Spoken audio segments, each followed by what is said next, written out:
Morning. सो data interpretation देखा था, quantitative aptitude test हम लोगों ने देखी थी, एप्टीट्यूड देखा था, एज वेल एज हम लोगों ने वर्बल एबिलिटी के बारे में डिस्कस किया था इन सॉफ्ट स्किल्स में। Then also we discuss about the critical thinking and problem solving skill, and today we are going to discuss here lateral thinking. lateral thinking जब इस तरह के या कॉम्पिटिटिव एग्जामिनेशन जब पेपर रहते हैं, इस कॉम्पिटिटिव की एक कॉम्पिटिटिव एग्जामिनेशन में हमें क्या देखने के लिए मिलता है, तो वैरायटी ऑफ क्वेश्चंस देखने के लिए मिलते हैं। और जब ये वैरायटी ऑफ क्वेश्चंस हम अ, अ, या कैंडिडेट को सॉल्व करने रहते हैं, उस टाइम पे हमें क्या देखने के लिए मिलता है कि अलग अलग के ये जो टाइप है, ये किस तरह के क्वेश्चंस इन क्वेश्चंस पेपर में पूछे जाते हैं, तो इसके बारे में यहाँ पे दिया हुआ है। सो lateral thinking is solving problem through an indirect and creative approach. So using reasoning that is not immediately, it means that is not immediately obvious, and involving ideas that may not be obtainable by using only traditional steps by step logic. Means यहाँ पे क्या होता है, ये जो lateral thing है ना, पहले के जिस तरह के क्वेश्चंस रहते थे, उससे थोड़ा आगे जाकर इन क्वेश्चन में पूछा जाता है। It means lateral thinking, answer traditional answer जिस तरह से देते थे, उससे थोड़ा आगे जाकर इन क्वेश्चंस में सोचना पड़ता है। ट्रेडिशनल इन द सेंस कि जो क्रिटिकल थिंकिंग था, उसमें हम लोगों ने क्या देखा कि थोड़ा बहुत ही मीन्स लॉजिक लगाना पड़ता था, बट इसमें टोटली लॉजिक लगाकर थोड़े आगे के बारे में सोचना, हमारे पास्ट एक्सपीरियंस को हमारे ध्यान में रखते हुए आगे के बारे में यहाँ पे सोचना रहता है। So that this term lateral thinking term is coined in 1967 by psychologist, thinker and philosopher Edward D. Bono. Edward de Bono ने क्या किया है कि ये जो lateral thinking जो कंसेप्ट है वो इंट्रोड्यूस की। तो lateral thinking is a different form of our normal perceptions. हमारे नॉर्मल परसेप्शन से हम जितना अपने आंखों से देखते हैं, उससे थोड़ा आगे जाकर इसमें सोचना पड़ता है। So it's creative and innovation, and it is an alternative to pure vertical logic. Means जिस तरह से क्वेश्चन पूछा गया उसको वर्टिकली ही लॉजिक लगा के और scientifically scientism and pure horizontal imagination and spirituality से इस क्वेश्चन का आंसर देना पड़ता है। क्या हॉरिजॉन्टल एंड प्योर इमेजिनेशन, हमारी जो इमेजिनेशन है, इस इमेजिनिंग पावर को यूज करके इस तरह के क्वेश्चंस के जो आंसर है वो आंसर देने पड़ते हैं। सो यहाँ पे difference between the critical thinking and lateral thinking दिया गया है। So critical thinking is primary concern with judging and true value of statements, कि यहाँ क्रिटिकल थिंकिंग में क्या दिया जाता है, तो नॉर्मली जज करना पड़ता है। As well as lateral thinking is more concern with the movement value of statements and ideas. Lateral thinking में क्या करना पड़ता है, जो भी आइडिया दी है, क्वेश्चन में पूछी गई है या जो भी आइडिया दी हुई है, इससे आगे जाकर क्या है, तो थोड़ा पर्सन को सोचना पड़ता है। So person using lateral thinking is to move from one none idea to create new idea. एक आइडिया नहीं पता है और उसी से रिलेटेड न्यू आइडिया और उसके आगे की आइडिया जो है वो हमें क्या करनी पड़ती है, तो निकालनी पड़ती है या तो ढूंढनी पड़ती है।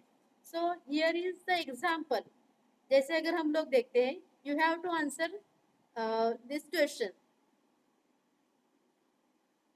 M I audible? हाँ, आपको सुनना है और मुझे आंसर देना है। So you are driving down the road in your car on a wild and stormy night.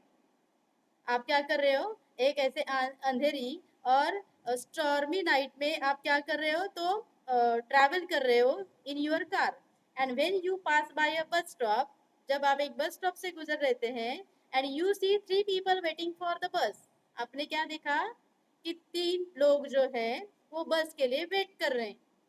जिसमें कौन कौन है, first one is the an old lady who looks as if she is about to die. एक ऐसी lady कि जो कभी भी मर सकती है, एक old lady. Another one, an old friend who once saved your life, एक ऐसा दोस्त कि जिसने आपकी जान बचाई है। And the third one, the perfect partner you have been dreaming about, एक ऐसा पार्टनर कि आप जिसके ख्वाब देखते हो। ऐसे 3 लोग हैं। So knowing that there can only be one passenger in your car, अगर आपकी कार में खाली एक ही पैसेंजर बैठ सकता है, so whom would you choose? आप किसे चूज करोगे?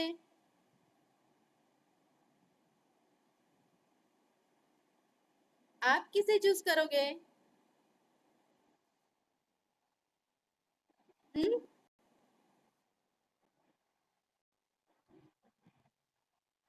which is about to die. हम्म, फिर हाँ हाँ हाँ हाँ। हेलो, हाँ रिटर्न बोलो। हाँ हाँ। Hmm hmm hmm. Yes. I. Yes. Yes.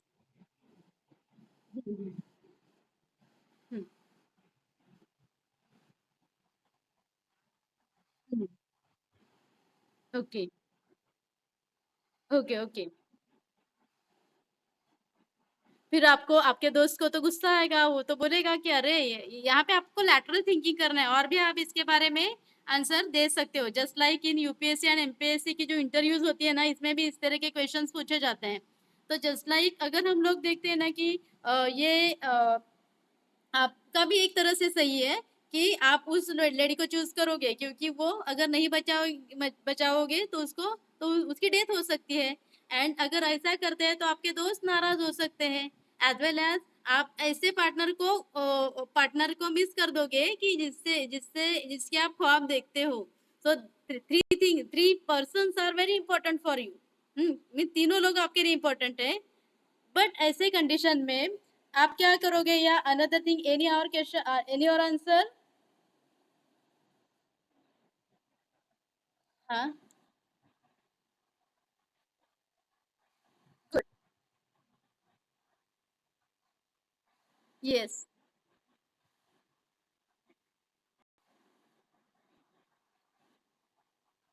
Okay. Answer is your good.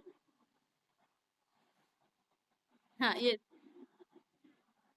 हाँ। अगर ऐसा नहीं करते तो फिर हम ऐसा नहीं करते तो फिर हम खुद को माफ नहीं करेंगे। हाँ। यस। ओके। हम्म हम्म। बना भी सकते हैं। ओके। हाँ हाँ हाँ हाँ। ओके। हाँ। Okay okay. सो अगर इसमें लैटरल इस तरह के क्वेश्चंस में ना your answer is good. But इस तरह के जो क्वेश्चंस रहते हैं ना, इसमें थोड़ा आगे जाकर सोचना पड़ता है। यूपीएससी एमपीएससी की जो इंटरव्यूज होती है ना, इसमें भी इस तरह के क्वेश्चंस पूछे जाते हैं। सो यहाँ पे अगर हम लोग देखते हैं कि इसका आंसर अगर देना है तो एज ए लेटरिंग करना। देखो ये क्रिटिकल थिंकिंग, इट मीन्स हमें एक नन आइडिया से अननन आइडिया की तरफ जाना है। हमें ये तो पता है कि ये तीन लोग हैं, और ये हमारे सामने की जो आइडिया है, इससे भी आगे बढ़कर थोड़ा हमें सोचना है। जैसे द यहाँ पे अगर हम लोग देखते हैं कि इसका जो आंसर है वो इस तरह से है कि the old lady, of course कि हर कोई जैसा आपका ओपिनियन है उसी तरह से हर किसी का ओपिनियन रहेगा कि उस लेडी का जो लाइफ है वो सेव करना जरूरी है। So after helping the old lady into the car, यहाँ पे क्या है, लैटरल थिंकिंग करनी, उससे आगे जाकर सोचना है। सो सबसे पहले आप में से क्या आप क्या करोगे? तो सबसे पहले आप ओल्ड लेडी को हेल्प करोगे। It means after helping the old lady into the car, आप उसको अपनी कार में लेंगे। Then you can give your keys to your friend जिसने आपकी जान बचाई है। हाँ। आप क्या करोगे? आपकी कार की जो की है वो आपके दोस्त को दे दोगे जिसने आपकी जान बचाई है। And to your friend and wait with your perfect partner for the bus. आप क्या करोगे फिर? आपके दोस्त के और उस perfect partner means the perfect partner you have been dreaming about, आप उसके साथ क्या करोगे? तो बस के लिए वेट करोगे। इस तरह से क्या है, इस तरह के क्वेश्चंस में जो नई आइडिया दी हुई है, इस जो आइडिया दी है वो समझ के लेकर थोड़ा आगे जाकर सोचना है। मीन्स अननोन आइडिया की तरफ हमें जाना रहता है। Then another question is acting on an anonymous phone call. एक अनोनिमस मीन्स गुमनाम, या जिसे नाम नहीं रहता है, ऐसे फोन कॉल, नाम नहीं बताया ऐसे कॉल पे क्या किया, the police raid a house to arrest a suspected murderer. Police ने क्या किया, एक सस्पेक्टर मर्डरर को अरेस्ट करने के लिए धावा बोल दिया। So they don't know what he looks like but they know his name is John. Police को ये नहीं पता था कि वो कैसा दिखता है, बट उनको ये पता था कि उसका नाम जॉन था, and that he is inside the house, और वो उस घर में था। And the police bust in on a carpenter, a lorry driver, a mechanic and a fireman, all playing poker without hesitation और कम्युनिकेशन ऑफ एनी काइंड। वो क्या कर रहे थे उसी घर में, कौन कौन, तो carpenter, lorry driver, as well as mechanic, as well as fireman, और ये सब क्या कर रहे थे, पॉकर खेल रहे थे। सो विदाउट हेजिटेशन और कम्युनिकेशन,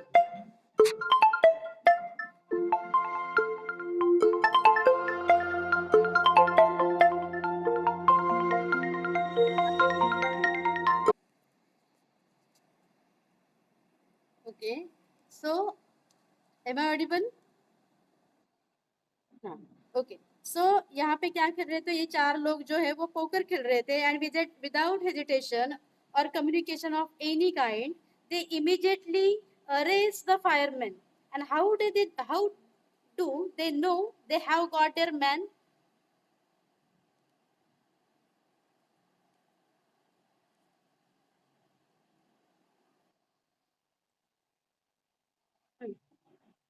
अब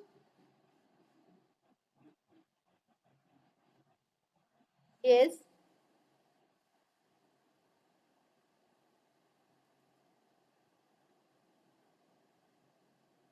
पुलिस ने डायरेक्टली उसी को कैसे पकड़ा है?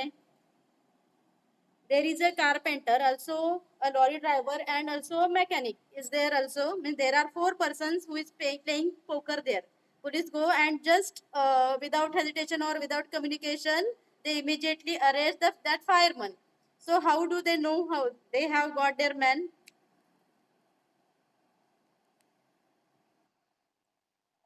Hmm?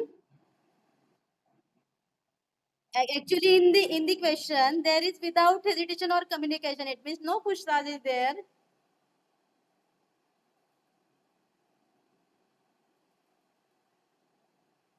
Actually, the answer is the fireman is the only man in the room, and remaining that carpenter as well as the lorry driver and the mechanic.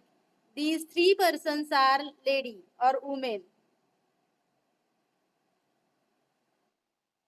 Yes, and another one question is, and another one question is interesting. And another one question is, the baby fell out of a ground floor window.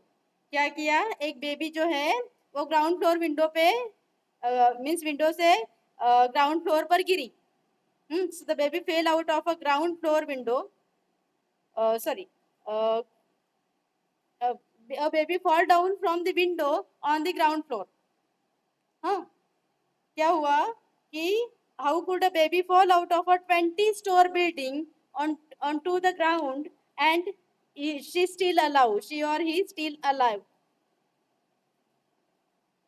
एक बच्चा 20 floor की building से गिरा और फिर भी जिंदा है, कैसे? 20 फ्लोर बिल्डिंग में से गिरा, 20 फ्लोर की जो बिल्डिंग थी उसमें से गिरा और फिर भी जिंदा है।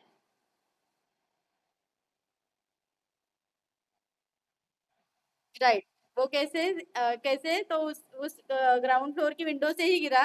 भले ही बिल्डिंग 20 फ्लोर की थी। देखो, गुगली डालने वाले क्वेश्चंस रहते हैं, हाँ, लैटरल थिंकिंग में ये जो क्वेश्चंस रहते हैं वो गुगली वाले रहते हैं। आंसर कभी कभी अपने आसपास ही इर्द गिर्द ही रहता है, बट हमें वो समझ में नहीं आता है। ओके, तो इस तरह के क्वेश्चंस लैटरल थिंकिंग में पूछे जाते हैं। The next topic is the motivation. Motivation, देखो आप स्टडी कर रहे हो, it means something is motivate to you for study. आप स्टडी क्यों कर रहे हो? हर एक के अलग अलग ओपिनियन होंगे ना। each and every person want to become or to reach any goal. This is the aim of his or her life. हर एक पर्सन के लाइफ का अपना अपना एम होता है, इसलिए आप में से कुछ स्टडी करते हो। आपको एक स्पेसिफिक डेस्टिनेशन तक पहुंचना है, एक स्पेसिफिक गोल पाना है, इसके लिए आप क्या करते हो, तो स्टडी करते हो। सो मीन्स आप पीछे जो भी चीज करते हो, आप लेक्चर अटेंड कर रहे हो, आप लेक्चर अटेंड कर रहे हो, क्यों कर रहे हो?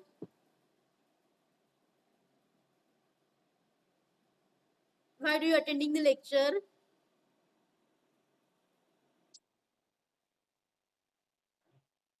हाँ, गुड।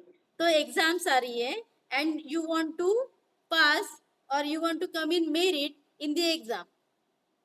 आपका एम क्या है? ये एग्जाम में पास होना, ये आपका एम है ना, आपका गोल है ना? एम आई राइट? हाँ।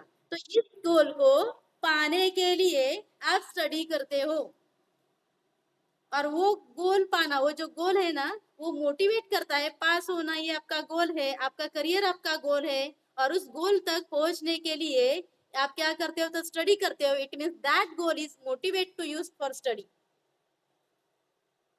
सही है? वो गोल क्या करता है? आपको मोटिवेट करता है कि आप स्टडी करो, क्योंकि अगर किसी को भी अपना गोल पाना है तो हार्ड वर्क करना पड़ता है। सो ये मोटिवेशन क्या है? तो motivation is one of the most important soft skill, and motivation is the answer of the question why we do and what we do.